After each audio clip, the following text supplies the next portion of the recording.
Okay, I must say that it's cloudy and a beautiful Tuesday morning here in the city of Onitsha, the commercial now center of Anambra State. Of course, coming all the way from Waka to Onitsha here, it was a mixture of two different weather conditions for me because right there in Oka, it was actually raining to the point I was almost drenched, if not for the help of my umbrella. And then I got to Onitsha, lo and behold, there was no rain. So that tells you the difference we do have in the weather conditions.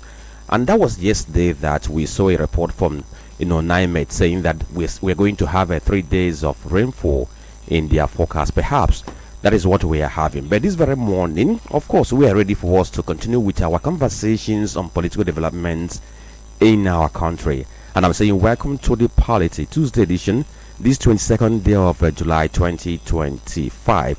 What we do on this very program is that it's a program of news and current affairs that brings you developments in the polity, and always we tend to draw our conversations from newspaper headlines. My name is Franklin and Ebuka, and I'm welcoming you once again to today's conversation. Chisom, good morning.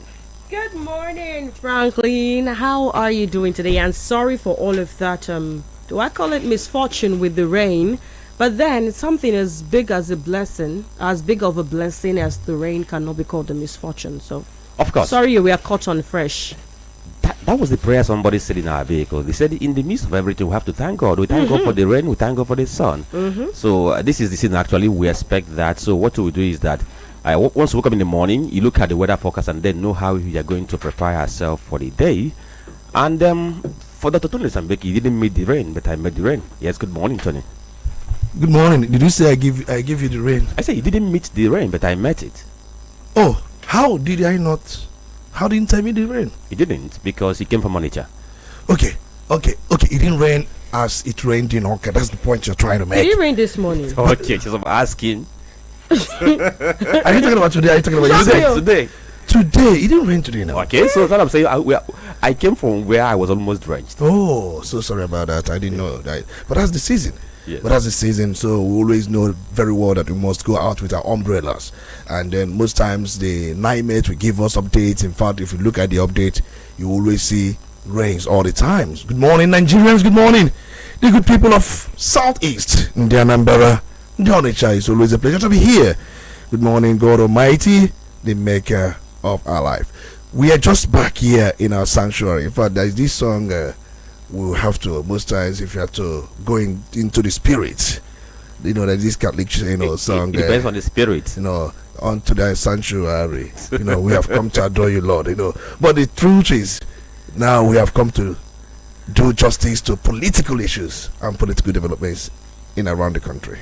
All right, so we'll begin from home before we get to the newspapers. Yesterday we talked about the primary election for Abga, which was planned for yesterday. It was primary election for Anambra South Senatorial District, and then for Onitsha North 1 State Constituency, and the two primary elections held. And the one for Anambra South held at Etekulobia, which happens to be the headquarters of Agwata local government area. Then the one for Onitsha here held at the Onitsha North local government secretariat. And at the end of the day, people were returned. So Afghan now has flag bearers for this very election, and for the Anambra South senatorial by-election, Senator Imanwachuku was actually elected. And then for Onitsha North 1 constituency, which is the state constituency, Mimi Bazo Azikiwe emerged as the candidate for Abga. And so these two primary elections, of course, they went well. But before the primaries, tongues were wagging.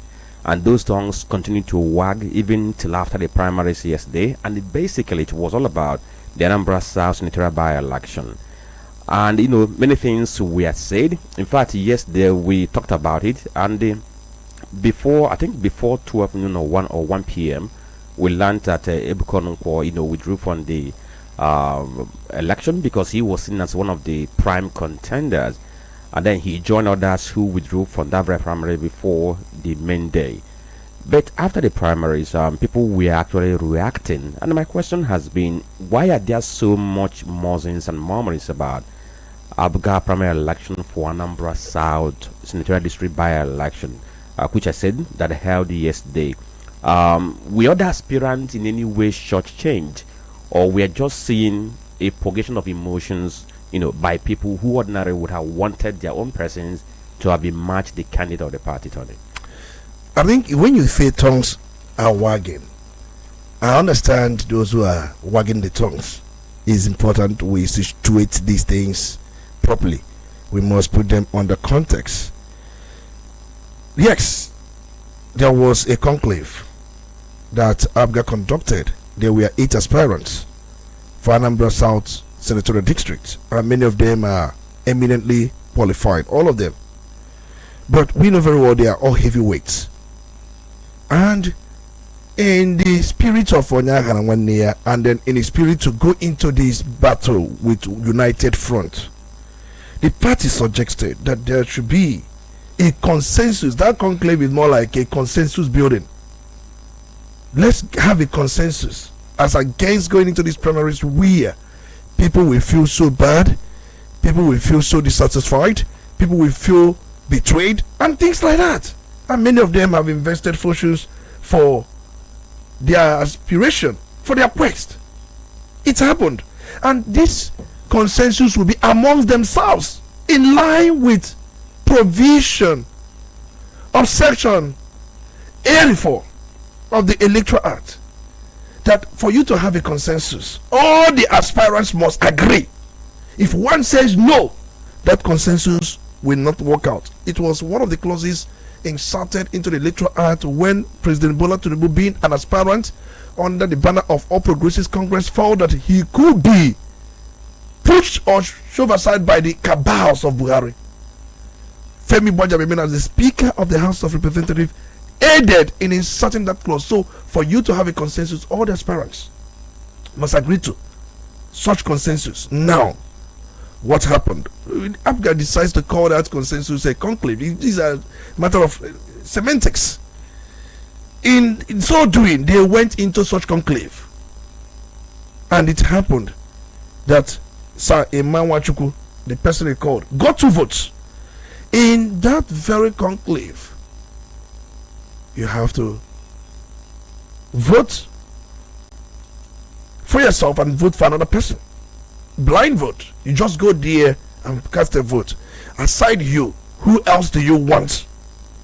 Outside you, who else do you want to be the consensus candidate?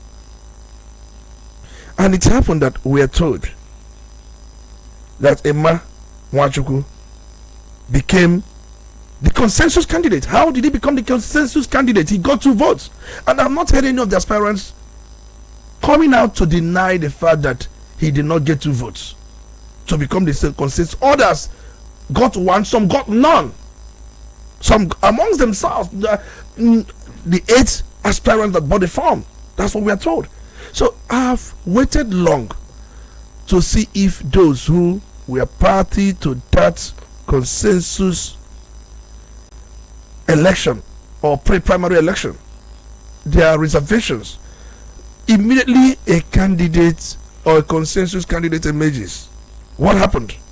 They started withdrawing like normal, because now they are going to primary proper. Abodike withdrew, Ebuka Franklin withdrew, and so many of them. Aka Egwon withdrew, and most times, like Aka Egwon, in his own withdrawal letter, he threw his weight behind Sir Imanwachuku. And there are all those like Abodike, he also threw his weight behind the consensus candidate. In so doing, it becomes something the Electoral Act validates. So now it's left a primary with just 1 candidate. I saw the letter where the panel was constituted. Definitely there must be primary. Even if there is a consensus, there will be affirmation, there will be yes or no vote. Because once there is a sole candidate for any election, when you go into the primaries, what you're going to have will be yes or no vote, because he is not contesting with anybody. So it happened that Sir Imanwachuku became the sole aspirant after others have withdrawn based on the conclave, based on the consensus they had. I don't know. And if you look at those who are in other opposition parties, they are now trying to drag those aspirants, telling them that you were betrayed, telling them that you were defrauded, telling them that you did not deserve this. But it's part of politics in a way to get them into their own camp to support their aspiration for governorship election. And when you say tongues are wagging, the tongues that are wagging are the opposition tongues. And remember, the Supreme Court has consistently maintained that the issue of nomination of a candidate for any election is purely an internal affairs of political party. Purely internal. So does that mean that parties are exploiting that to do what they feel is best for them, whether it serves the better interests of the generality of the party members? In this case, because we have to situate it. If you want us to talk generally, we're going to talk generally, but let's situate it. In this case, the provisions of Electoral Act was followed. The consensus building. Remember, all the aspirants, none has come out in the open to say this was fraud, didn't go the way it was supposed to go, that I did not participate in the conclave. None have made any statement. So you must hear from that. Anybody making statement is making that statement for and in the interest of whatever principle or interest it serves. If you want to hear in the statement, listen to the actors, those who were part of the conclave. Have they made any statement? Have they said anything? They have not said. So remember, the 8 aspirants, 8 of them cannot be a candidate. And in a way to manage the fallout, that's why ABGA went that way. If you did not go that way, the issue of delegate list will be a problem, as it tore a particular party apart in their own gubernatorial primaries. Delegate list, no matter how you draw it, because if you allow for ad hoc delegate, that will be election. Money will exchange hand. People that have money. If you look at this candidate that emerges, he's not the money bag. Even the money bags withdrew. So if it had gone the way these tongues that are wagging had wanted it, it means that the person that will be the flag bearer will be the money bag, the person that has the highest money or spends highest. So you have to define your vision. Is that buying and selling of tickets? Is that what you are as a political party? I think this model, for me, if APC had adopted it, let the aspirant vote within themselves. You must exclude yourself, then vote for another person. When we now count the person that has the highest number of other supports, because you need other support to push forward. If we are 8, 9, then we have how many then? Then we almost 10. If the 10 of them were allowed to be in a room, and then you must exclude yourself and vote for who you think outside you. We now count number of people. If they have done that, there will be no court case. We are told that the Federal High Court will give judgment. I don't know if it's judgment for Valentine Ozibo's application against the primary.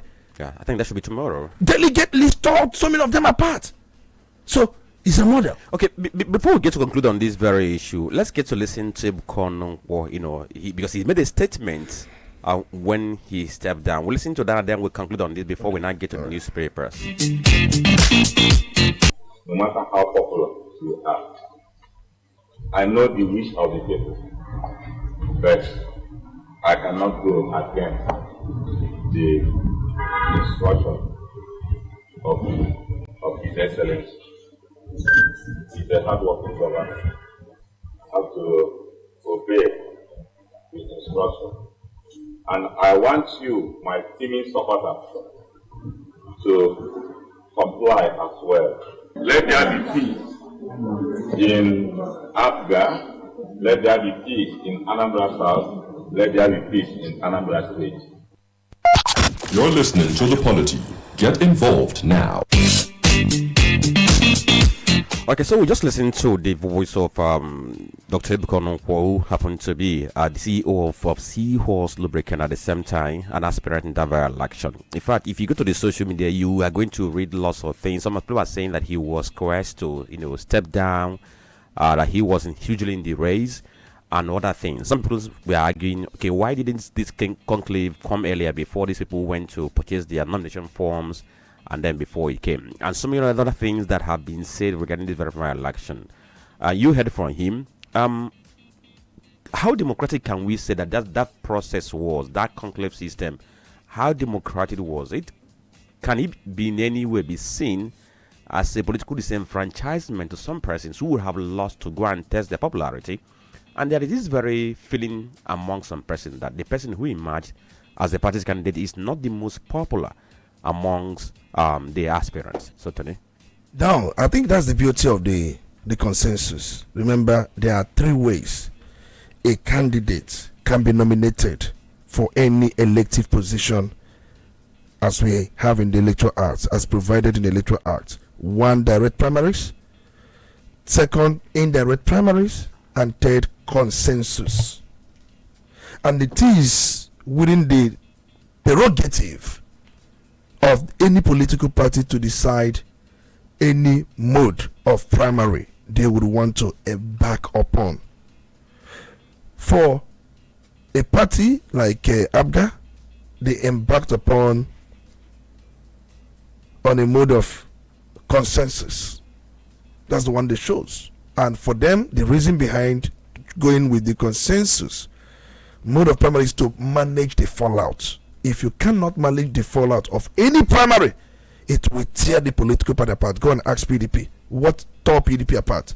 Primaries of 2023 presidential election. That primary alone tore PDP apart. It started with delegate list, and they could not manage the fallout. That is one. And apart from that, remember, people had thought that zoning would have been part of it. If you had zoned, many don't even know that zoning is another form of consensus. Zoning, when you say let's go zoning, is another form of consensus, because you are saying the other side may not even participate, but we want to zone it to this side in the interest of equity, justice, and equality, or peace, and whatever you call it. But the kind of consensus adopted by ABGA here now, where all the participants, remember, for you to have a consensus, Electoral Act says that all the aspirants must agree to it. If one says, I'm not withdrawing, and that one has to do with withdrawing, you can't push an aspirant to withdraw, but he can withdraw voluntarily. So now you ask the question, the man who further emerged, he's not, you said he's not the most popular. Maybe it could be in terms of money, because I know very well that Emawachukwu Onodugo, that's what he's popularly known for. Chief Emmanuel Chibuzo Nwachukwu Onodugo from Opo, Nnewi South local government area. I'm aware it was about sometime 1963. And then I know very much that he studied accounting from the University of Nigeria in Nsukka, and then he graduated in 1987. I'm also aware that he had worked in different private establishments. I'm not going to call their names, but most importantly, yes, one time was President General of Opo Improvement Union. There was a time, I think that was between 2017 down to 2020. He was former President General of that union, Opo Improvement Union, and then he's also before now current leader of ABGA in Opo, recognized across Nnewi South and the wider Anambra South Zone. I'm aware that he has received over 30 national and international awards and honors for his leadership and philanthropy. So I can go on and tell you a few things I know about him. That's the man we're talking about. So do you think that the aim of the party, to discourage unwholesome and unhealthy political rancors by going to the conclave, solve the problem?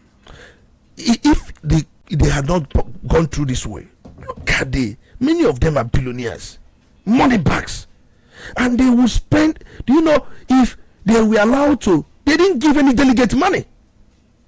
That is why it is not hurting. It would have been more hurting if they had spent on delegate and did not emerge. Most delegates will prefer dollarization of whatever you're going to packet for them. Some will prefer you give them $1,000. Let's imagine that these aspirants, I can boldly tell you, they were 8 in number, but I can boldly tell you that about 5 of them, they are billionaires. And those who are billionaires, if they had gone on to start dishing out dollar to delegates, at the end of the day, they did not emerge. How can you manage it? You cannot manage it. It will tear the party apart. It will bring down the roof. So these things were averted. No delegate will come out and say, I received. No money was shared, no money was exchanged. Let the aspirants amongst themselves decide amongst themselves who becomes the popular choice. It's also a test of popularity amongst themselves. Okay. Because So the idea is, let's test this popularity among yourselves, and before you go out and test the popularity. So could we also be a balance of power within that very block? Because people are saying, those from Newi South for a long time have not been well represented. When you talk about representing, that Anambra South either in the House of Reps or in the Senate. I'm aware that there had been time for me. If I want to go that way, I will go with local governments. We have 7 local governments in Anambra South. You have Newi North, you have Newi South, you have Ihiala, you also have Orumba North and Orumba South, and you also have Agwata local government. These are the local governments there. Yes, Epusigo. And Epusigo. Now, if you try to group it in a federal constituency format, you have Ihiala federal constituency, which is the Ihiala as a local government is also a federal constituency. Then you have Newi North, Newi South, and Epusigo. These 3 local governments constitute one constituency, federal constituency. You have Orumba North and Orumba South constitute a constituency. You also have Agwata federal constituency. So if you look at it, if you place it in that format, you'll find out that it's a war of balancing power. There's no doubt. It's a way of balancing power. But I will tell you that there are some people that will tell you that a place like Iyala, they have not been there when it comes to representing as a federal constituency, representing the entire Anambra South at the Senate. But remember, Senator Iriobuna, where he's from. So, but let's not go that way. The point I'm trying to make is, I don't want to see it as a way of balancing power. I'm seeing it as a way where the candidate shows this man. Okay. Because if you want to go and test your popularity outside the candidate's conclave, it now becomes issue of money. They use money to test popularity. You buy more people, you buy more delegates, and more you buy delegates, the more popular you are. Okay, so we cannot say that these parties are now ready, because by August 16th they're going to go to the polls for this very Anambra South senatorial by-election. Then the one for Onitsha North 1 2 is also going to happen on that same day. We told you that Mimi Ibazo Azikiwe was the one who was returned. So for now, we can say that for the ADC has Donald Amambo, APC has Azoko Kwosa, and then we have Echoman Zeribe of Labour Party, and then we have Imamwa Chukwuwo for Abga, and then there's another man, Chief Onye Melokwe Yusebus Zonyelum, who emerged as the candidate of the Action People's Party. So we're going to see these very ones go to the. Therefore, on a North 1 second constituency, since we only have Labour Party and the Abga who are going to slug it out. So we watch to see what gets to happen during that very election. Okay, so we're not going to look at the papers and see what they are saying. Stay with us.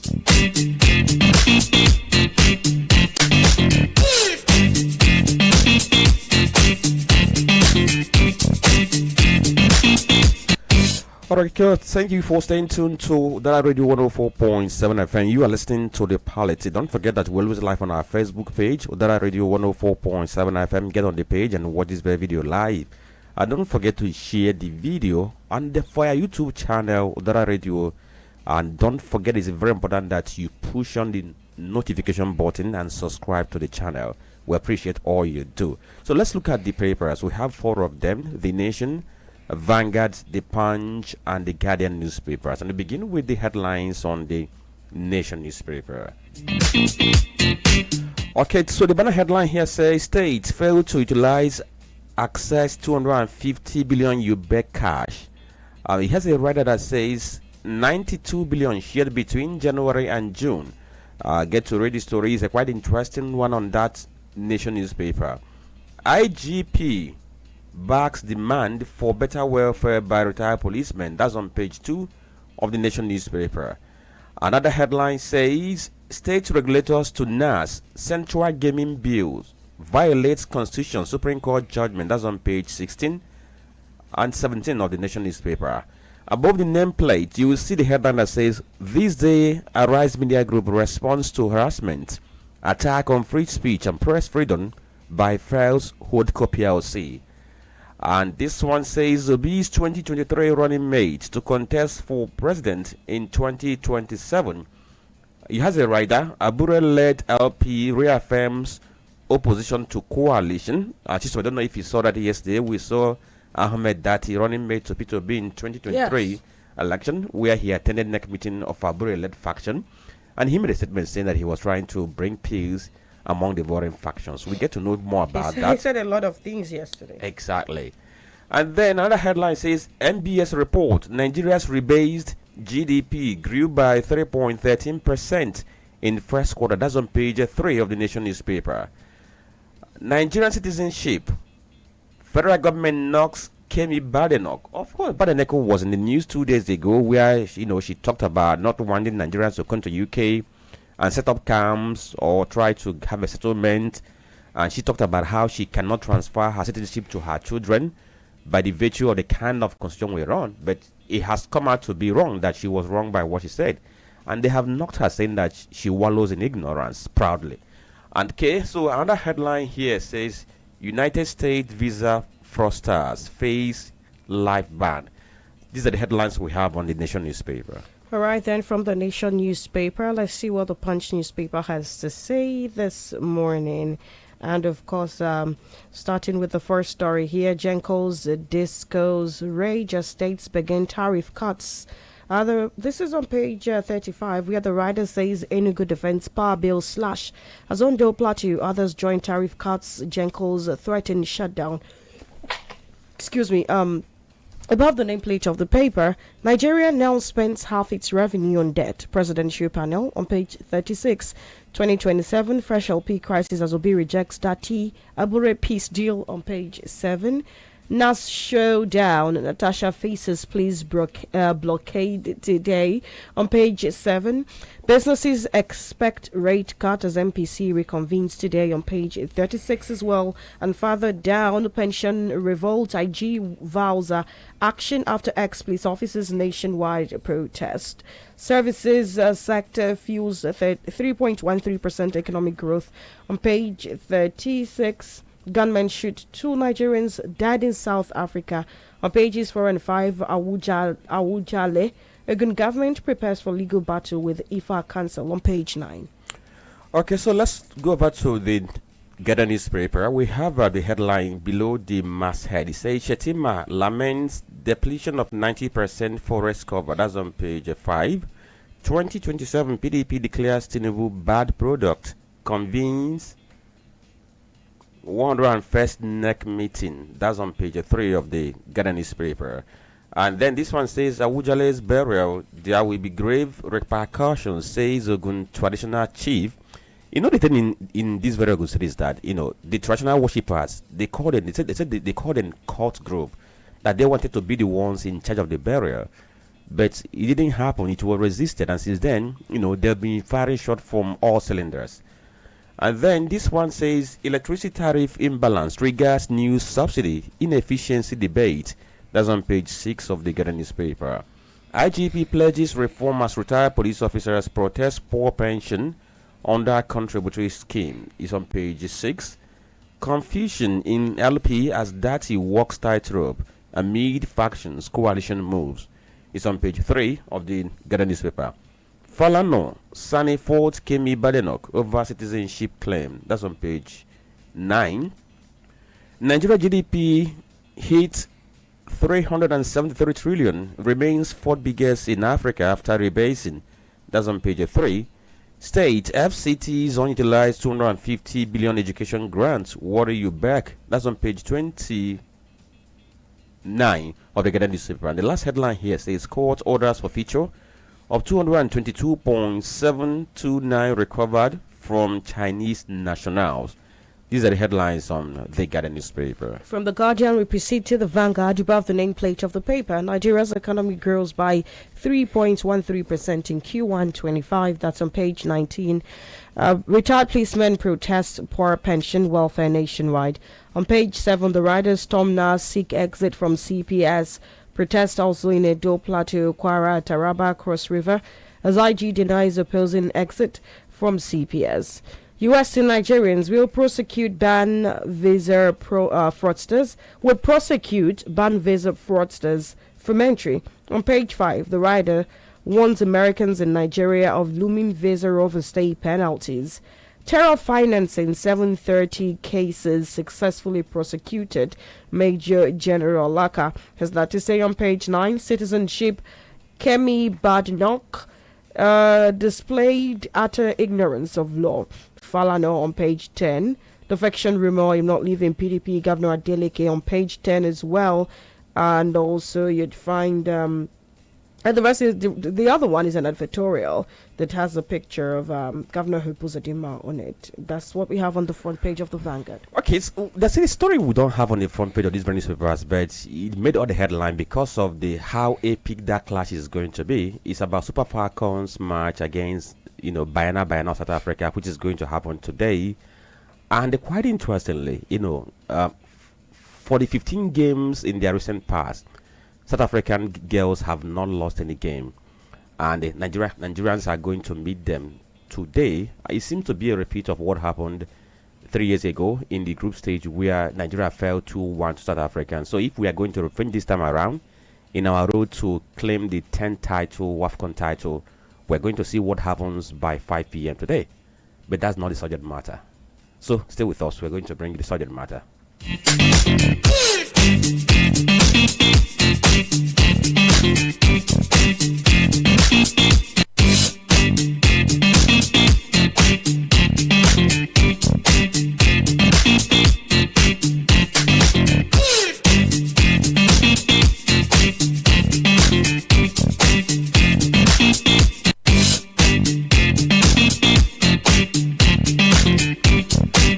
Okay, thank you for staying tuned to Dara Radio 104.7 FM. You're listening to the Polity. My name is Franklin and Chisom, Chinedu, and Dr. Olisa Mbeki. All of us are together for today's conversation. And we begin with the good news coming from the economic projection, which was made by the National Bureau of Statistics, NBS, yesterday.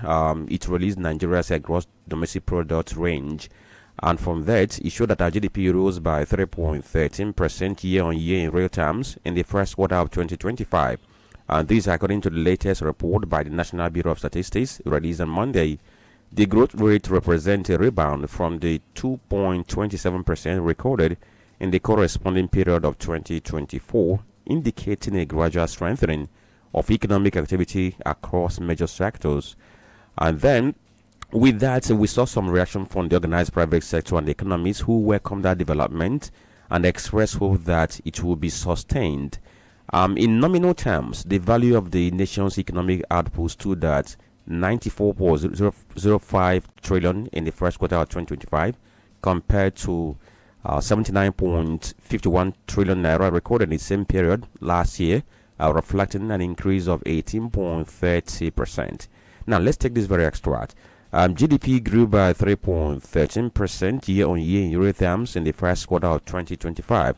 This growth rate is higher than 2.27% recorded in the first quarter of 2024.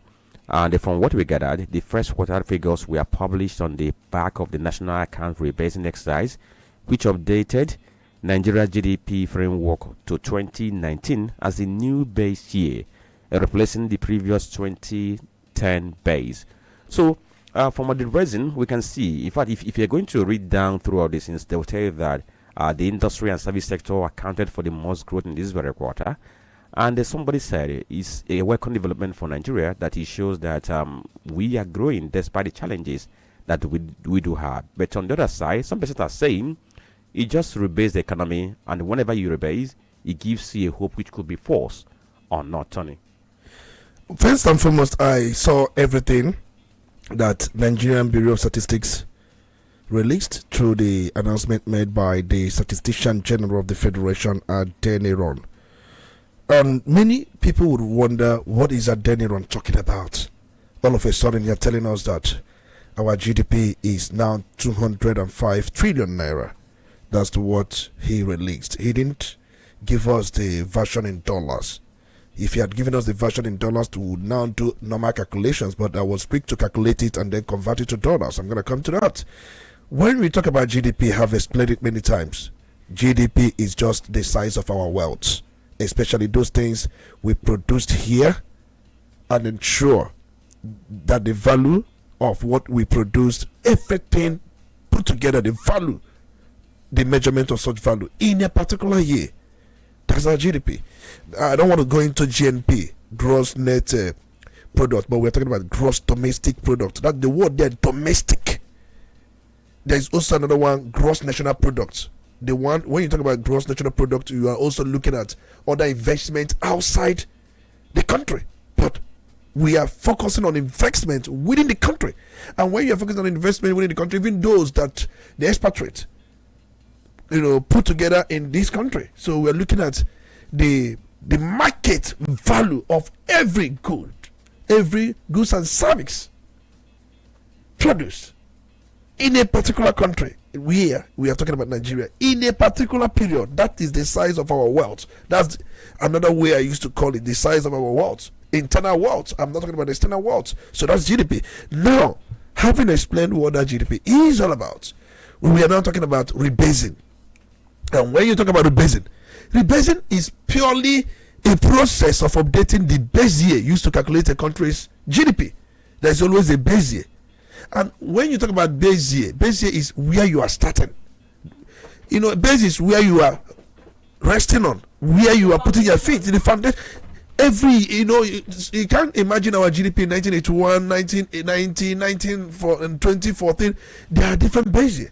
And the idea of rebasing is to update new sectors that have not been captured, to take into cognizance inflation, price changes or price adjustment. That's the essence of rebasing. I remember when Jonathan was leaving power, we are number one in Africa when it comes to GDP. We are the richest, more like. That's another way to call it. We are the richest in Africa in terms of GDP.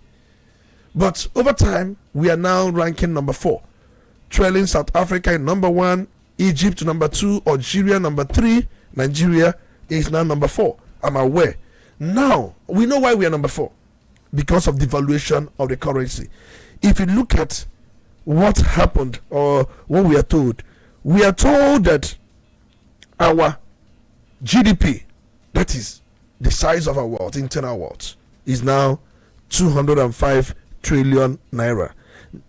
If you convert it to dollars, what is it all about? I remember, if you look at the base year update, the MBS, the Nigerian Bureau of Statistics, shifted the base year from 2010 to 2019. So the base year for this new calculation is now 2019. But the one we were using, the base year before now, had always been, I think, either 2014 or 2010. And we have seen the expanded coverage. It covered everything up to 2024. It covered every update, economic update, price adjustment, reflection, inflation, and some other things you may want to add. It covered all of them up to 2024. So I wouldn't go into the methodology or the methodological enhancement of an expanded survey that has been surveys they have conducted, and then they look into quite a lot. They took into account quite a lot. But let me go to. I'm aware that the new areas they incorporated, they did not tell the public. The new areas they incorporated in their rebasing, they incorporated marine and blue economy, fishing, shipping, and so many of them. The issue of arts, culture, tourism, e-commerce, fintech, digital economy, they incorporated it into the new rebasing. But there's a one the president had, I think I listened to one official of the government was saying that they may incorporate shadow economy. Do you know what is shadow economy? I have talked about shadow economy here. Shadow economy is the economy of those things that are contrabands, like drug, all these illicit drug business, prostitution. Most countries in the Western world, they incorporate this informal and shadow economy into their GDP rebasing.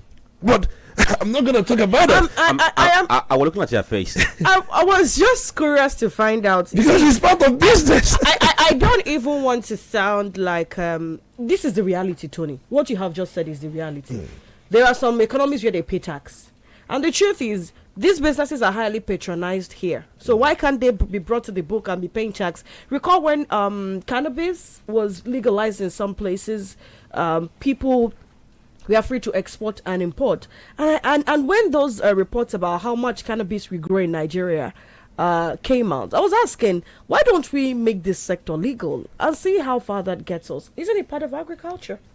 It's part of agriculture, but why some governments, especially no African government, incorporated the shadow economy in their GDP calculation? No African country. So I don't know if Nigeria is trying to be number one in Africa, but if you go to Western world, United States, UK, Canada, Europe, all of them, if you hear their GDP, if you talk about US GDP now, is about $22 trillion.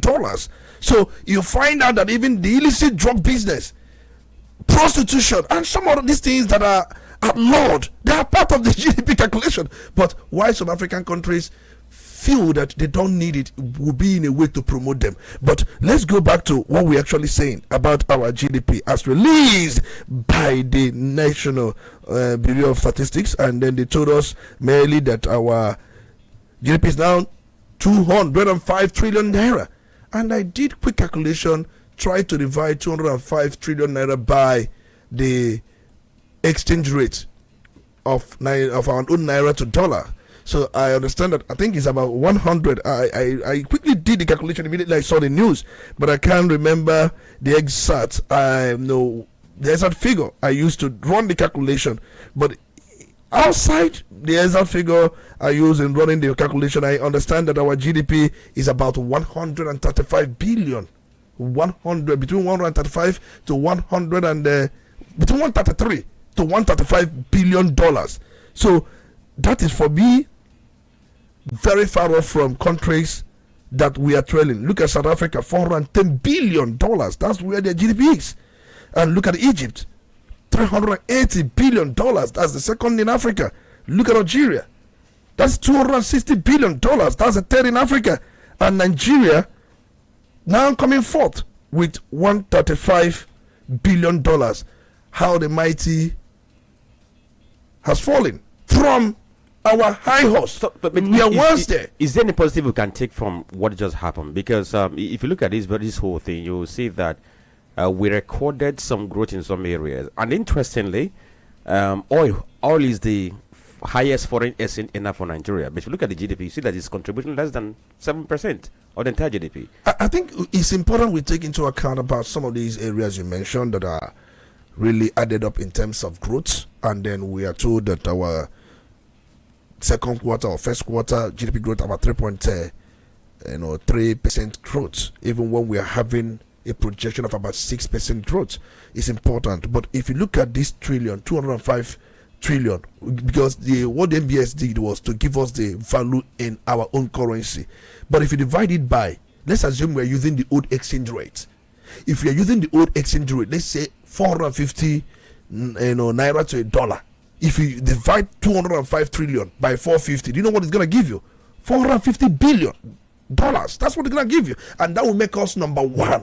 Why we are trailing at that 135 or 199, not closing $200 billion, is because of our exchange rate. Exchange rate from what it used to be about 400 something, which we were told it was artificially placed, where there was flotation of naira by this present government, and they did not guide the flotation and the spiral into what we have now. So let's leave it. But one good thing we're going to take from this rebasing is the fact that so many sectors were also taken into account. I think it has been updated. It has a 2024 coverage, and inflation was taken into account, price changes, and so many things. And this certain growth, we need to diversify our economy. The time is now. Can we make something out of agriculture? That sector is one sector that can propel Nigeria to $1 trillion economy. Remember, the president, when he was campaigning, he did say that his target is to make Nigeria $1 trillion economy. But look at where we are after the rebasing, where many thought that we would jump to, because most countries, after they rebase, they do jump up to a particular figure, but we did not measure up as a result of our exchange rates. All right, okay, stay with us. We have other things to talk about. We'll be right back. You're listening to Udala Radio 104.7 FM. Seriously authentic. Good news and welcome to Winners Global Estate, Heaven in Ogwashuku, Aniocha local government area, Asaba, Delta State. Home sweet home. Ladies and gentlemen, mamas and papas, Winners Global Estate is here with their special promo package for real winners. Don't miss out in this laudable promo 2025, Heaven on Earth. Buy, build, live, work, and enjoy. Unlock your dream home of reality. Winners Global Estate is selling fast. 3.5 million, 50 by 100. No more 7 million. Promo price. For booking and more information, please call 081 64 40 4098 or 080 37 44 3787. Winners Global Estate. Your security is assured. Winners and Winners Global Estate. Your quality bread, Wendy's bread, for your family breakfast. Wendy's bread, Apache Chande Tozialo. Wendy's bread, Mama Papa they like Wendy's bread, Nachicha Nenyandu. Wendy's bread, even children they like Wendy's bread. Oh, Wendy's bread, Ninta. Wendy's bread, you get it better, tasty, we go sweet your belly. Wendy's bread, Wendy's your bachichoma. Wendy's bread, the champion. Wendy's bread, your tasty bread. You can contact us on our official address, 2nd Business Park, Enugu Road, GRA, beside Onitsha, Anambra State. We also have another branch at St. Michael Plaza at Tani Road. Also contact us on 070-1149-1571. Wendy's bread, your tasty bread. Wendy's bread.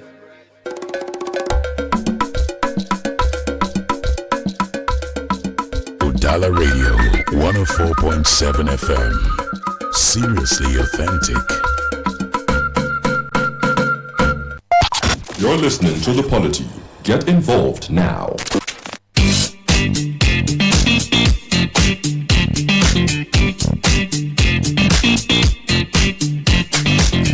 Okay, so you are listening to the Radio 104.7 FM, and this is The Polity, where we get to bring you the discussions based on developments in our polity.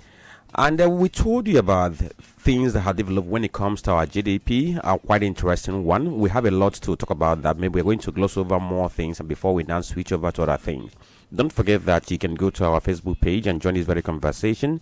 We have a live video there. Share the video and at the same time drop your comments. Udala Radio 104.7 FM on Facebook, on Instagram, and on YouTube. You can watch live on Udala Radio. Let's get this very conversation going. My name is Franklin and Chisom and Dr. Olisa Mbeki. All of us are together here. So Tony, we're talking about this same replacement because looking at what has played out. So does that suggest that we should have hope in the reforms that the government of the day is spearheading, because government of the day has always said that these reforms are going to bear fruit in the future, that all we have to do is to us to persevere at this point in time and then reap the benefits tomorrow, because in this pain we are going to see the gains. And if you look at the headline we have on Punch newspaper, you see this headline that says Nigeria now spends half its revenue on debt service. Coming from presidential panel. Initially under Buhari, we were spending like 97% of our revenue on debt servicing, but now they said they have brought it down to about 50 to 40%. If you look at those metrics, there are those you look at and say yes, but we are looking at how these things impact common man. Look at what we've been saying here: GDP this, rebasing that. New sectors, we are told that the service sector is the one topping when it comes to the real GDP growth. That's number one. The real estate has also overtaken oil. And if you talk all these things, somebody who is in the streets around there will be asking, what are these people talking about? Are they not speaking the language of a madman? Because for him, he doesn't understand all these things. What he would want to understand is that there is improvement in my transportation system. there is improvement in the way and manner my family feed, and if at least if I go out there, some of these products I do buy expensively, I cannot with the little I earn as a keke driver, as a motor packed out. No, let's not include motor packed out. As a keke driver or a cyclist or a hawker, petty trader, some of these people, they would want a situation whereby whatever they make out at the end of the day would be enough to take care of their family as a result of family economic dynamics. That's the only thing they hear. So all this grammar of this dollar or trillion, they don't understand it. So now coming back to where the people are really concerned and where we should be focusing will be on the generality of the welfare of an average Nigerian. Security and welfare of the citizens shall be the primary responsibility of a government as we have it under section 14 sub 2b of the 1999 constitution. So all government effort should be to better the loss of the people. I've heard some people saying the people are very hungry, they cannot feed. This is happening to them, that a hungry man becomes an angry man. We saw the retired police officers yesterday, they were protesting over poor welfare package and so many things we talked about yesterday. The truth remains, if the government, apart from all these figures, I've not seen anything special about the figures, invest so much in agriculture. Mr. President the other time brought about 2,000 tractors in this country, and we don't know the distribution of these tractors, who gets what state gets what, and we need to follow it up. If these tractors are heavily put into practice, we are looking at food security, exporting some of these things. We have the land, we've got the land. Our 80% of arable lands are not cultivated. We know we have insecurity as part of it. Once we have availability of food everywhere, in fact, if you go to some of these Western countries, food is subsidized. Food is subsidized. In fact, if you look at a kg of some of these frozen food, you can imagine that you cannot even feed it in a week based on the cost. So the important thing is government should look inwards. Yes, the rebasing, NBS has done it. So now the question is, what effect? Yes, you've told us there is growth, about 3.something% growth of the economy in the first quarter of 2024. The question is, how did that growth affect somebody who is listening to us? You can't tell the person any of this growth if it has no impact on the person. We are looking at impact, we're looking at results. So how we can get results from some of these things will be government making not just gains of some of these developments, but trying to see how they can make it impactful on the people. And I've just said here, yes, we have growth in agricultural sector, but if you ask people now, they will tell you, oh, the price of rice is coming down. What about millet? What about maize? What about beans? What about corn? There's so many of them. What about the prices? Red oil, granite oil, and so many things. Some of these tables Nigerians don't joke with. And the truth remains that the devaluation of Naira is the worst that hit many of them, because it eroded the purchasing power for many people doing the same job, still being paid the same amount of money, but that cannot take care of the family as it used to. That devaluation wiped a lot. What is the social investment or social welfare packages government is putting in place? Because the ones we have, some of them are not impacting. Many don't even know that these things exist. The president was talking about the credit card the other time. Many were asking, what is credit card? So it tells you how some of these things are unpopular because they're not impacting. So we must look inwards to see how these figures will impact on people, even when they are not excellent figures. Yes. Okay, so let's move to politics now, because yesterday we saw Babadati Ahmed running mate to P2B in 2023 general election, and he showed up at the neck meeting of Julius Abre led faction of Labour Party. And at that very meeting, he had the microphone and he said a whole lot of things. He talked about how he attended coalition meeting, but it be like say when he got there, I believe on there, and it wasn't too clear to him. And he said he can't sleep, walk into what he doesn't know about. And he said that he was at that very meeting because he wanted to reconcile the divergent opinions.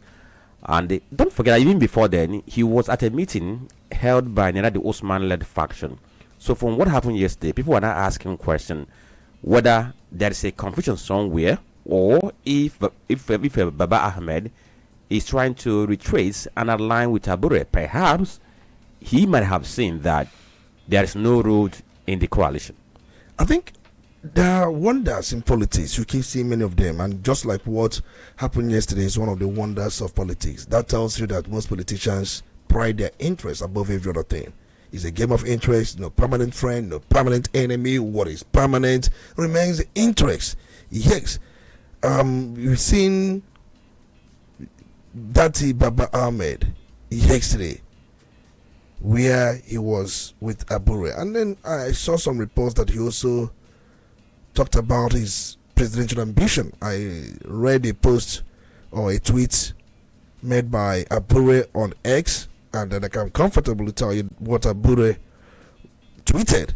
Yes, he had said that this man is endorsing the faction. Remember, the parties remain factionalized. You have Frenadi Usman, and you also have a Abure faction.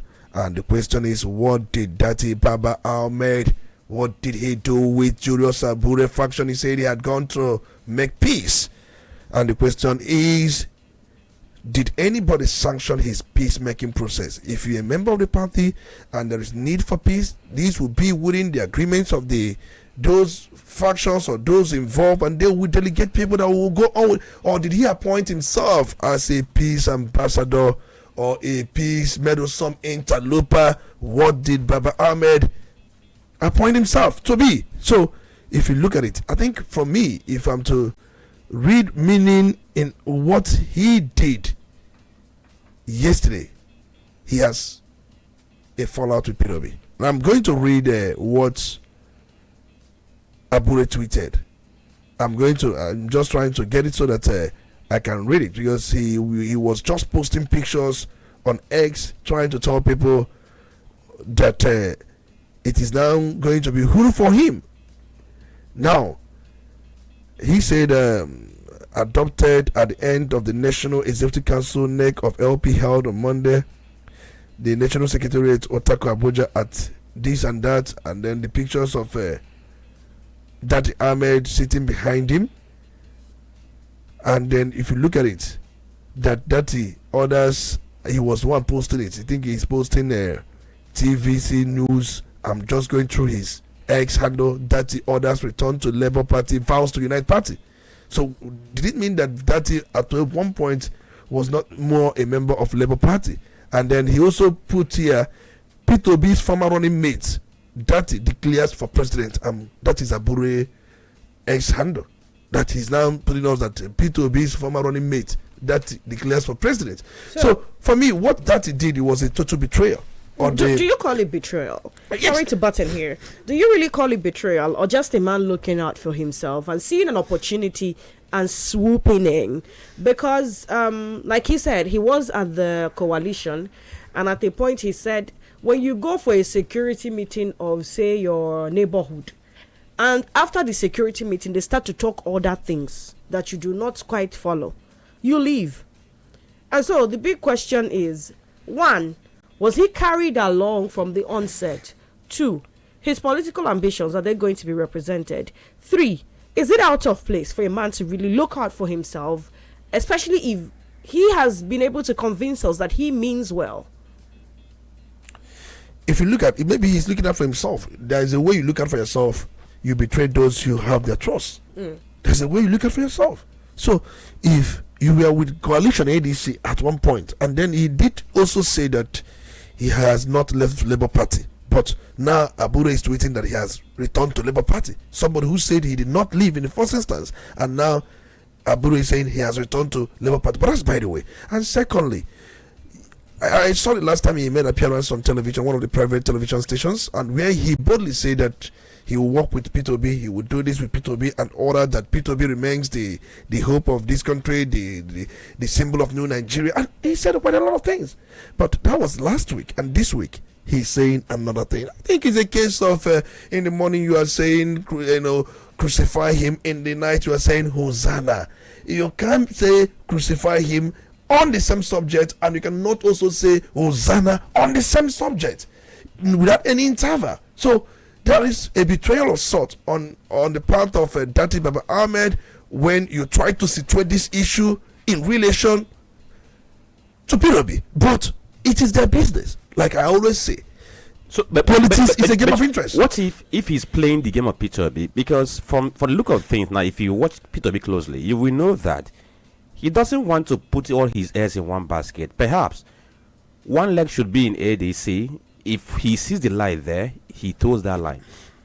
Then that he can go to amend whatever is left in Labour Party. If he was for them there, they can go back to Labour Party and still contest on that platform. Is the part of the plan also involve that he declaring for president?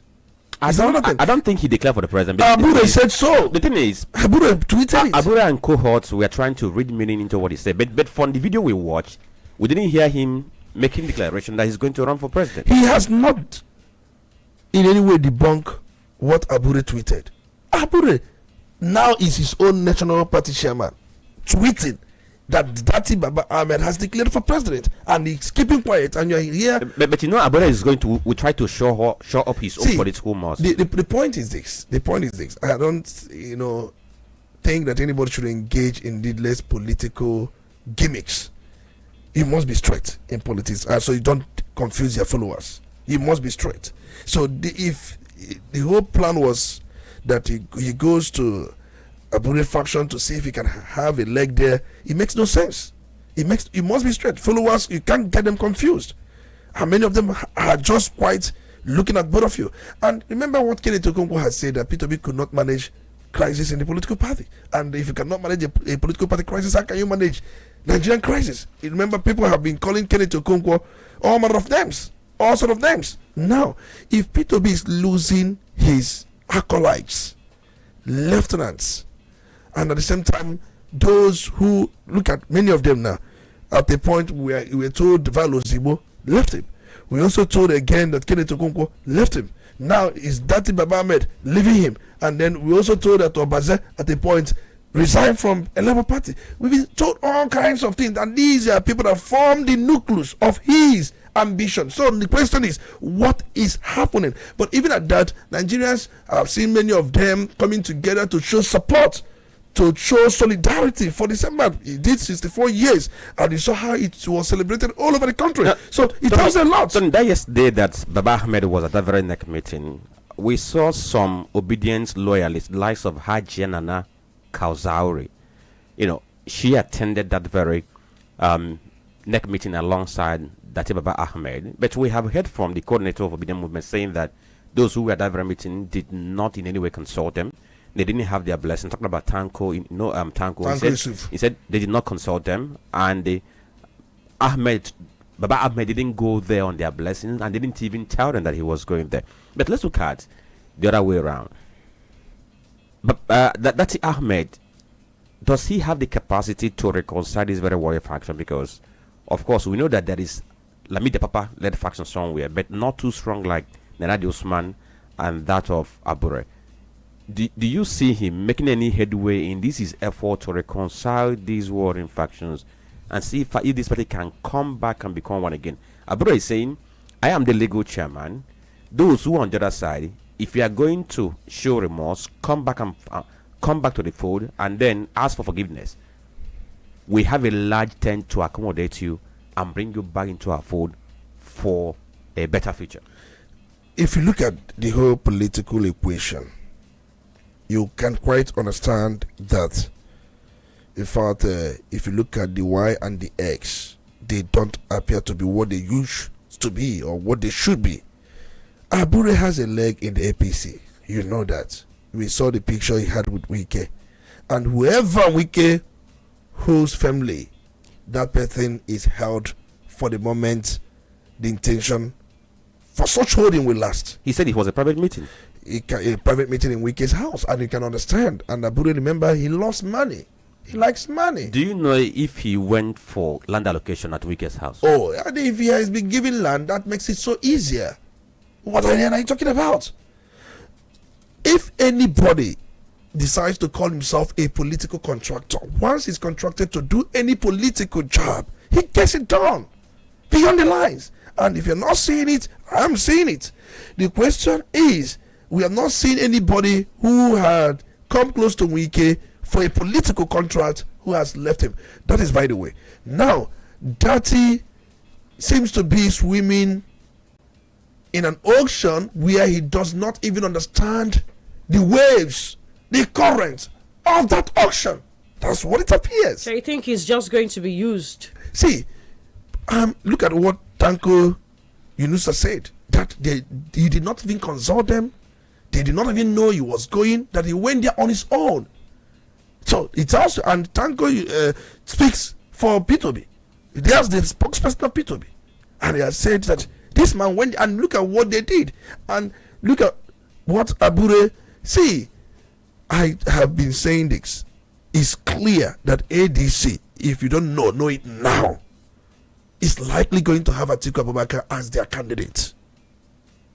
And P2B understands this. That's why he doesn't want to leave Labour. The other time, Bolaji Abdullahi was asked, why hasn't P2B and one other person, why haven't they joined Labour full time? ADC.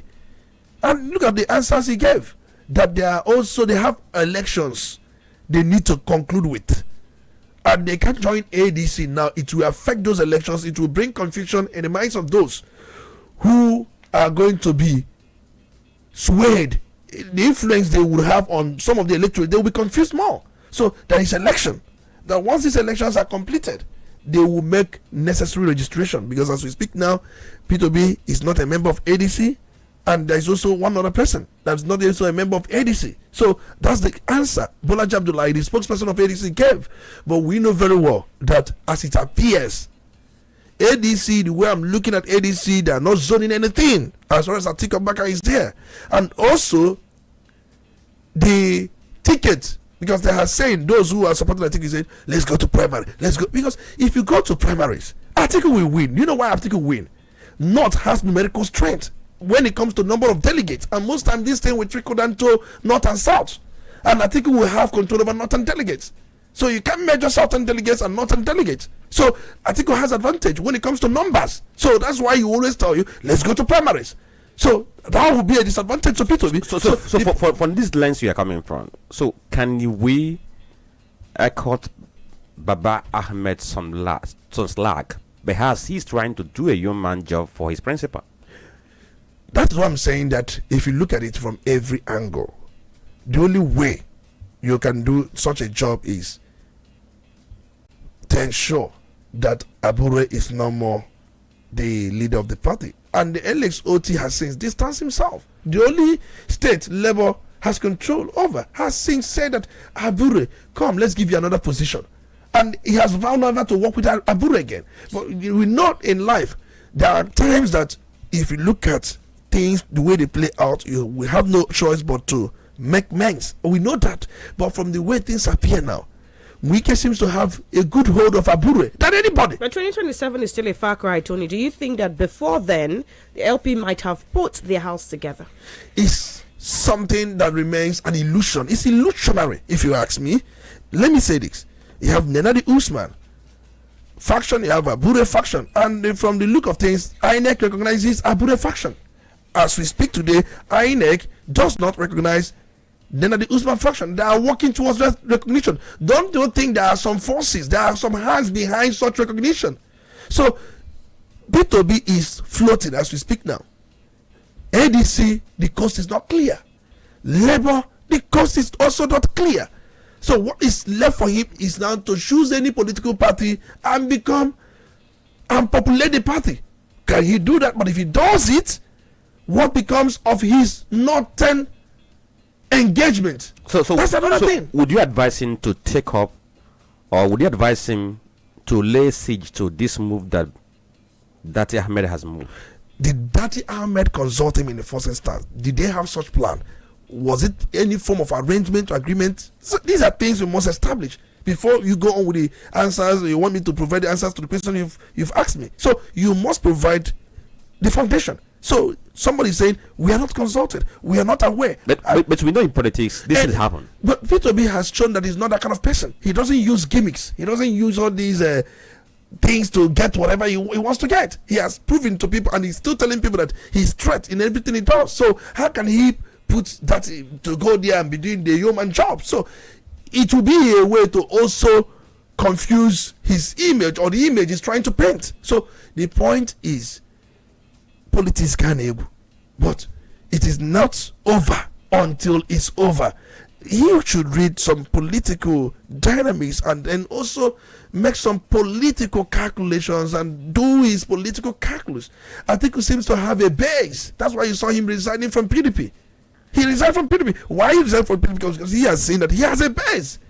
And PDP hasn't resigned from Labour because he knows he has no base in ADC. So he is trying to see if, and remember, so many of them have said that he can't go into such primary contest with Atiku unless they zone it. And then it has appeared that ADC is not zoning, and then there will be primaries. So these things are there for us to see. So do you think that Obi, perchance, because there are indications that some factions are saying, what if they manage to lure Obi back to the PDP? Do you think that with this entire discussion of proper primaries happening with the ADC as against 2027, do you think that Obi might consider LP or PDP as those boats are? PDP we know is under the stronghold. In fact, Wike is holding PDP by right hand, holding Labour. So those areas is just, Wike is doing a kind of that human's job you're talking about. Those platform he thinks that P2B, because he knows that if P2B gets into this platform, he may perform wonders. He has dislodged those platforms, PDP and Labour. So he's targeting ADC. So that is the way it appears. That is politics for you.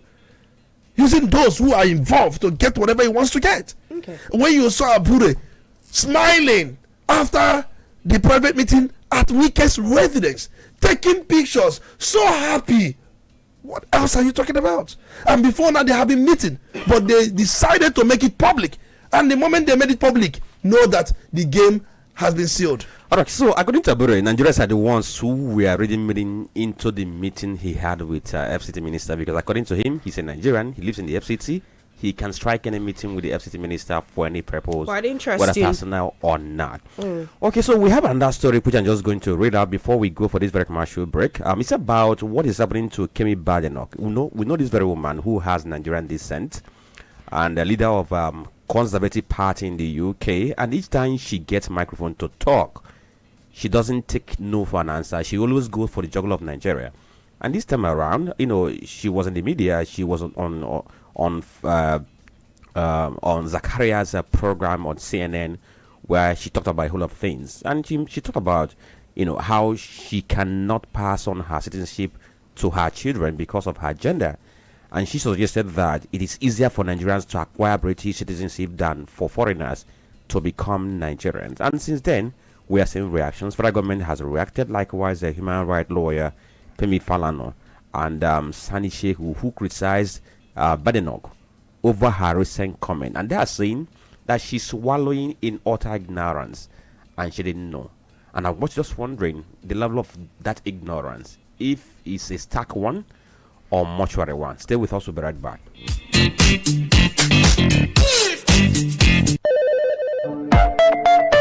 Udala Radio 104.7 FM, seriously authentic.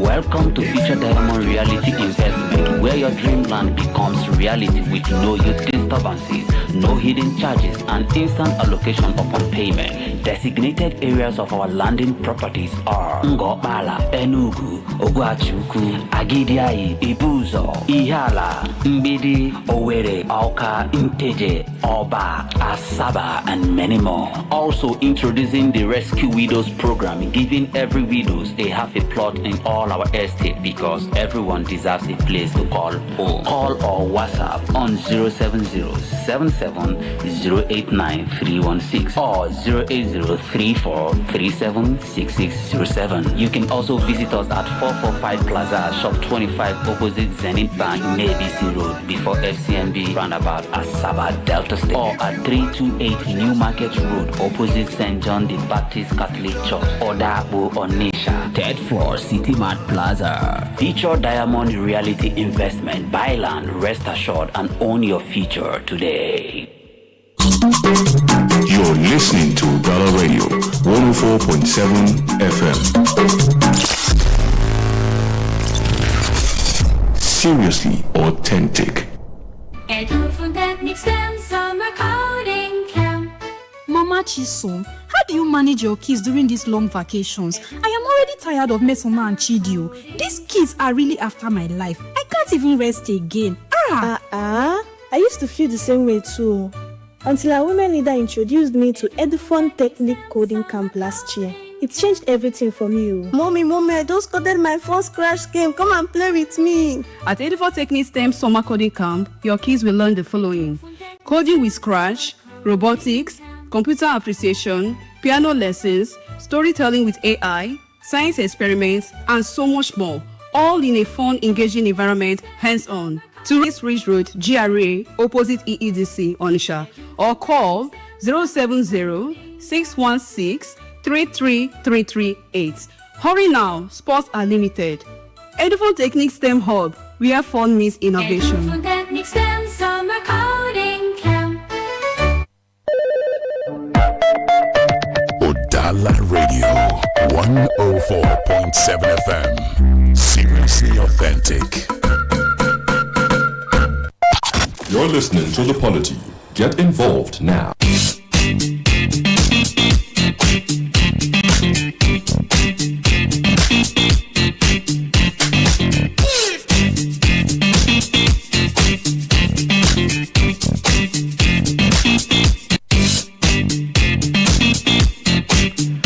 Okay, thank you for staying tuned to Udala Radio 104.7 FM. You are listening to The Polity. My name is Franklin and Ebuka, Dr. Olisa Mbeki and Chisom Chinedu. All of us are together and we are going to open the phone lines now before we get to the third issue we raised this very morning. But let's get to bring you on board. 0803-221-6973 or 0803-827-6694. Don't forget that. You take 2 minutes each when you call in and then drop your call. Good morning. Hello. Hello, good morning. Good morning. Good morning, Franklin and Chisom. Yes, good morning. Good morning to you. Good morning. You're welcome. Olisa Mbeki, my location calling from Onitsha. Go on. Well, starting with B2B, dirty and all that. Well, to me, I must advise B2B to losing his hope in their coalition of things, because to me, I don't see those as a coalition. I see them as collusion party. Yes, because there is no future there. When Erufai is there, Atiku is there, yes, Ebuka is there. There is no future again. These are so much ambitious politicians, very desperate ones. And the people, you cannot throw money. And Atiku can throw money. So forget about ADC. And even Labour Party, with the with Abure and forget about this party. You should choose another party. And I believe so strongly that any party people move into, he can still get that support and vote.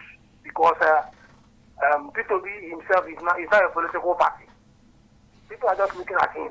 But if I want to advise him, he should be looking at NPC. Sorry, MPP, I think, the one of Kano State and or SDP. These two parties can give him a platform to run. But thinking about Labour Party and ADC, we should forget about them totally. There is no future there. Thank you very much. Okay, thank you, Mary Kay. Hello, good morning. Wonderful morning to you, Franklin. Good morning. And a pleasant morning to you, Honorable Speaker, Chief Dr. Olisa Mbeki. You're welcome. It's good to have you. A pleasant morning to you, you, Chisom. Good morning. I'm Honorable Austin, calling from Nodi. Go on. Yeah, I keep saying this, and I thank you so much, Honorable Speaker, for putting it in the right perspective. Now, P2B is just floating in all this political party I'm seeing around. I said this before now, and I have my reasons for saying it to support what you just said. Because, you know, Atiku is not ready to let go, to back down for P2B.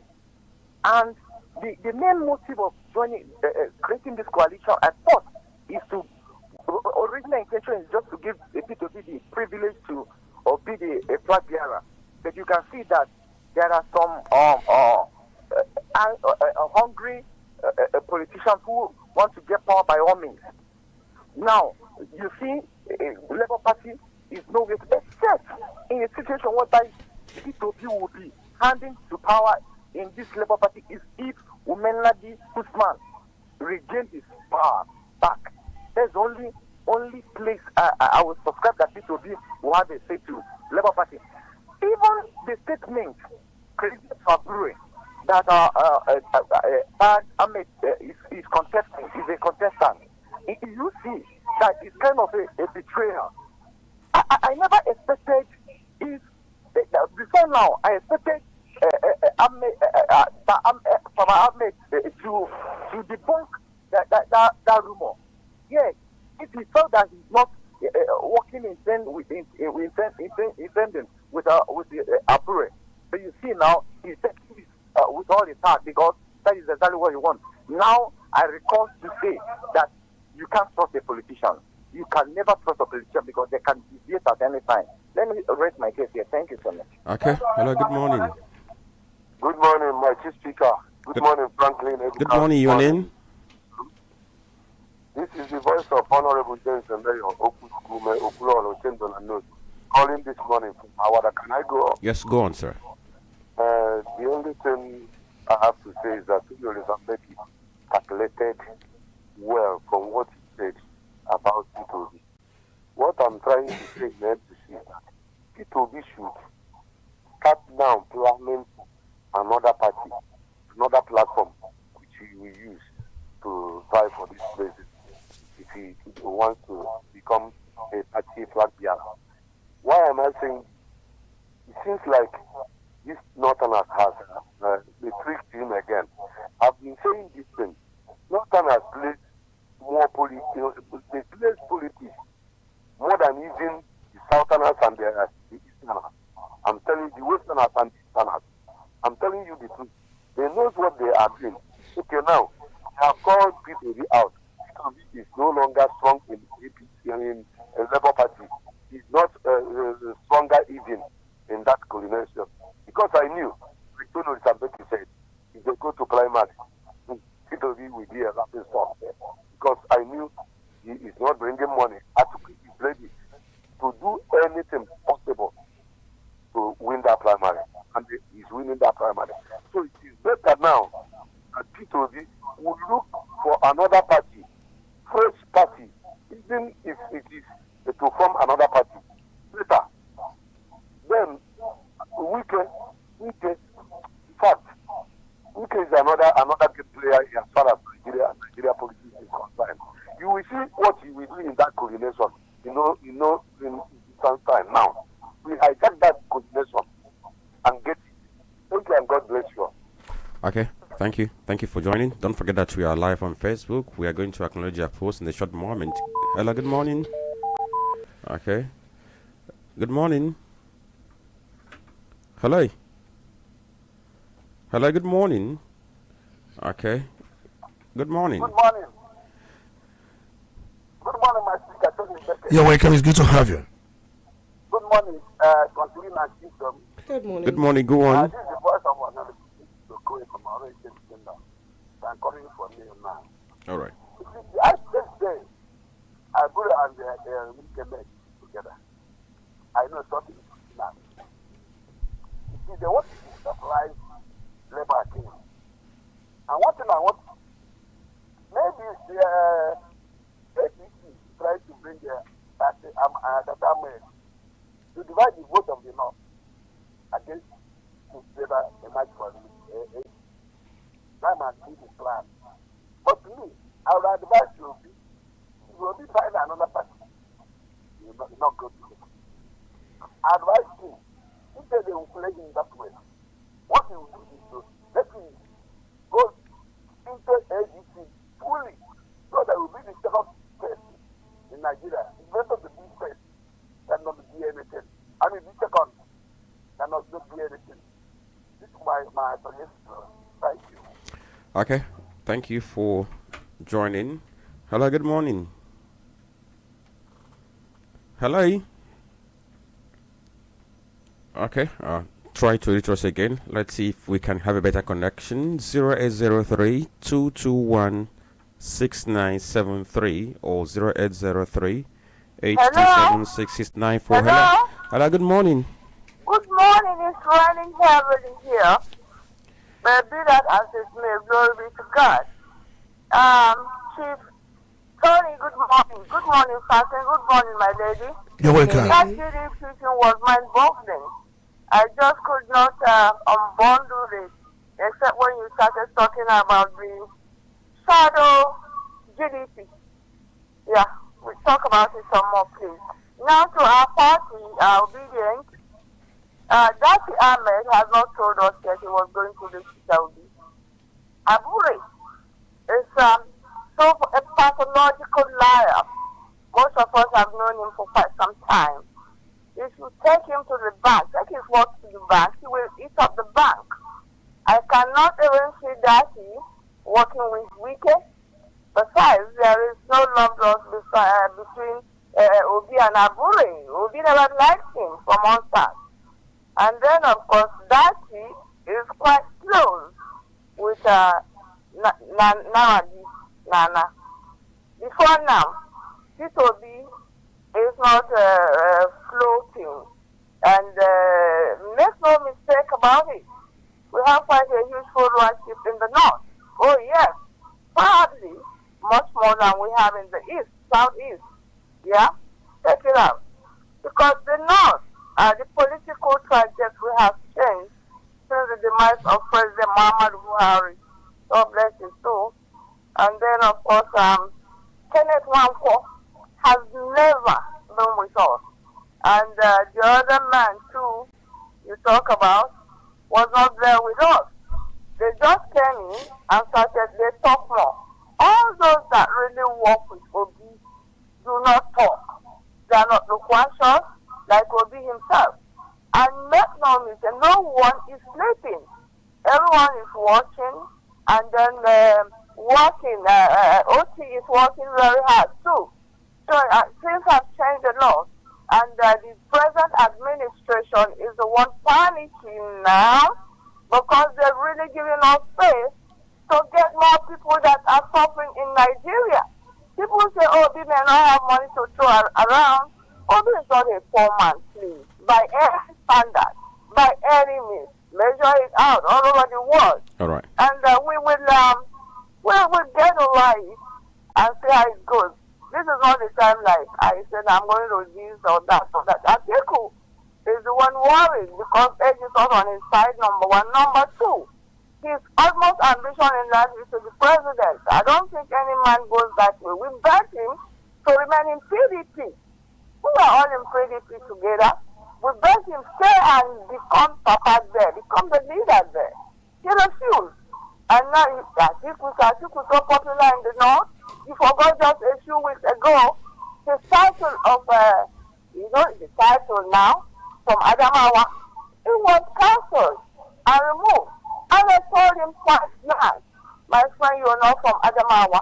So these are little things you fix together and begin to make your political calculation. Also, no one should panic. Yes, nobody.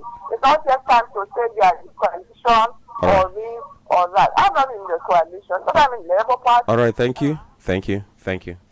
So that we can give others a chance. Hello, good morning. Hello. Hello. Yes, hello. Can you hear us? Hello. Are you there? I'm looking good. You're welcome. Okay. I just see all these things. It's just a calculated attempt. Okay, so sorry. Let's know your name first. Hello? Let's know your name. It's just a calculated attempt to proceed to this. Just somebody just wants on the former side to go and replace the labor, so that we cannot have any way to come back again. Hello? All right, thank you. I was asking your name, but maybe you weren't hearing it or listening. Hello, good morning. Okay, so who do we have on the other line? Hello, good morning. Good morning, Yes. gentlemen and lady. Yes, good morning. Your name? Wanganga Moko, I'm reaching you from Newi. Ngome Nganga. My brother, we should not worry about Obi. Remember that there was a party that swept local government election in Abia State. Maybe we have forgotten. What is the name? Zenith Labour or something like that. Obi has plan B. That is why he's not worried. If you look at that man, he's not such a terrible politician like we have in Nigeria.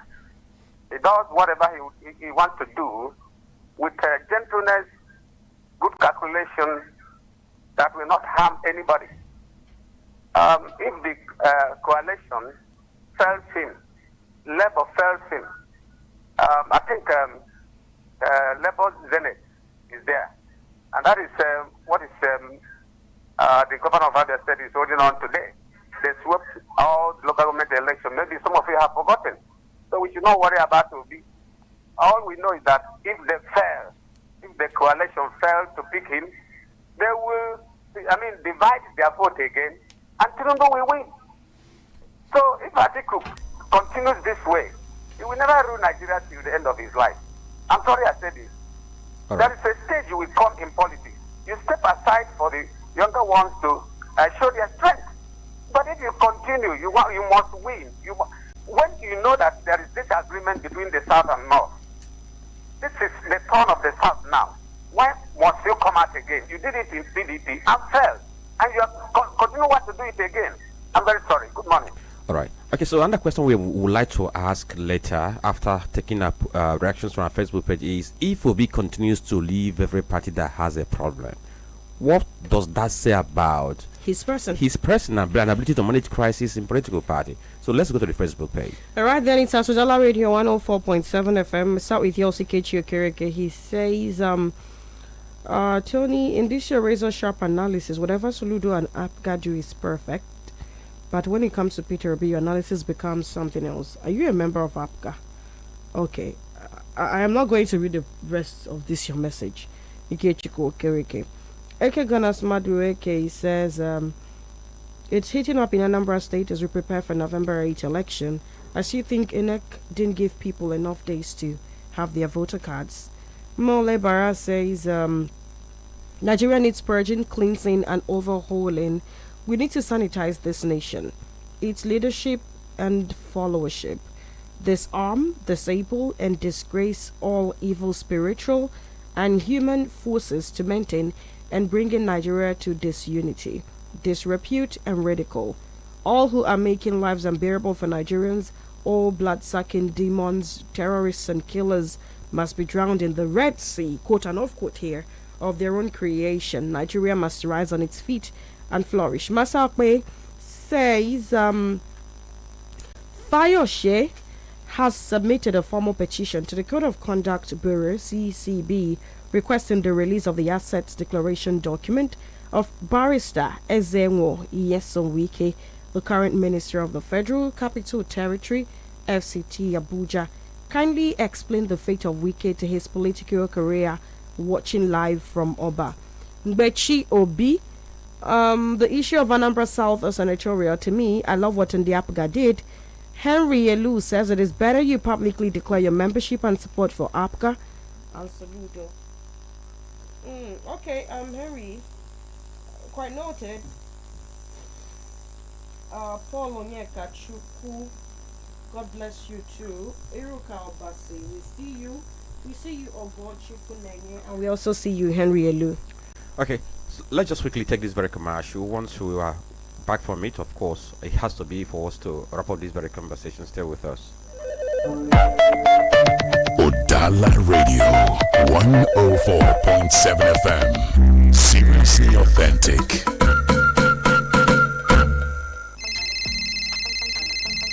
Hello, Philip. Guy, how far now? It's 11:45. Waiting shop. I beg, no vex. My landlord locked me for outside, though. Again? No vex. I beg, have you come sleep for your side this night? Omo, my babe, they around, though. But nothing do you. Try call celebrity landlady. Guy, serious now. Celebrity kini. Celebrity landlady. See, with celebrity landlady, you feed on landlord with just 100k every week. Nah, lie. I go lie for you. Not true. You can own your dream land with just 100k weekly. Yes, with Celebrity Landlady Save to Buy plan, that property where you dream of will be your own just like that. Oh, a Save to Buy plan allows you to pay for your dream land instrumentally, easy, flexible, and all yours. A Save to Buy plan is convenient and safe. Start now and become a proud property owner in top locations like Otulu Asaba, behind Ogwashuku Polytechnic, Admiralty Drive, Ibusa, and Isela Asaba. For more information, call us now on 0701 018 8042 or 0903-844-9351. Celebrity Landlady, turning you into a proud homeowner.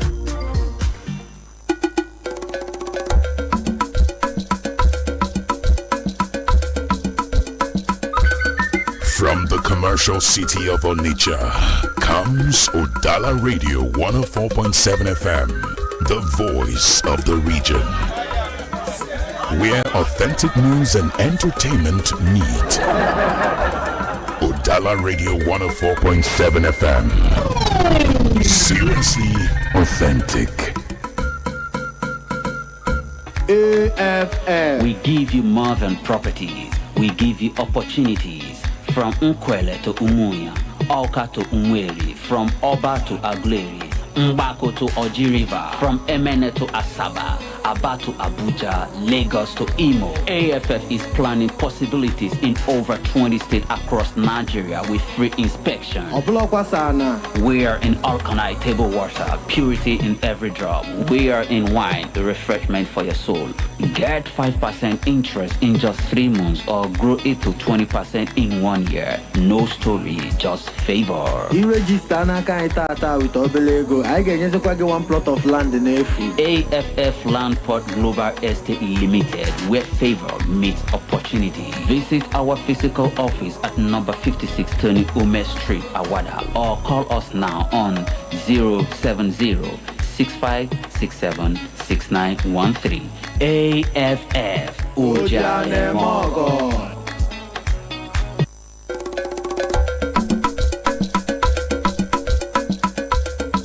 Udala Radio 104.7 FM. Seriously authentic. You're listening to The Polity. Get involved now. Of course, we're out of time and we have to pack our bags and leave. But before we leave, a question we threw up: if Obi keeps leaving political parties that have problems to go and identify with another one, what does that speak of his person and his involvement in politics? Because in politics, of course, there must be fracas. How you handle it determines if you can weather the storm or not. Just like you asked, in politics, there are times you will be so affirmed. In fact, you take some concrete decisions, and it may hurt some people. You're not going to be in politics to please everybody. I've not seen anybody who is in politics and goes on to please everybody. If you are thinking in that way, it means that you end up achieving nothing. So I think the most important thing is this. I know Obi is trying to ensure there is a common ground amongst warring parties, and when they are not willing to, what do you do? That is the point. The most important thing, there's somebody has suggested Senate level party, and that's exactly what the government of Abia State used to conduct local government elections and then won all the council areas, and it's still an option. So the only option left for Obi could be to go in line with what LSOT has done by going with Zenith Labour Party. But the truth remains that if he does that, it becomes so easy for Tinubu.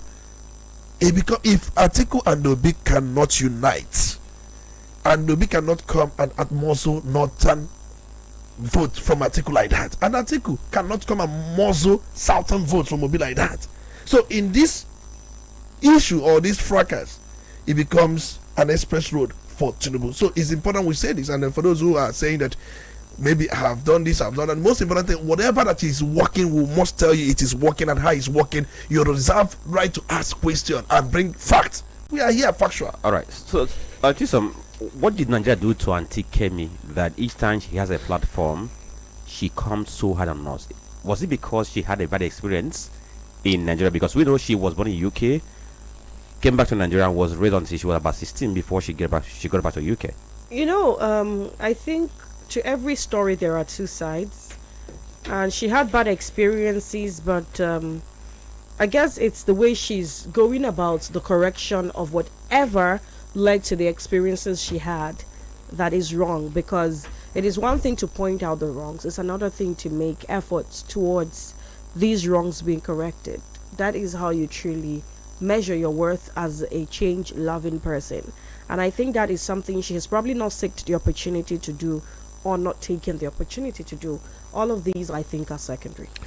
Okay, so on that very note, we thank you for joining us today on this very program. Tomorrow is going to be another edition of this program, The Polity. My name is Franklin Ebuka. Thank you for listening. Good morning. The good times we shared, never ever ever for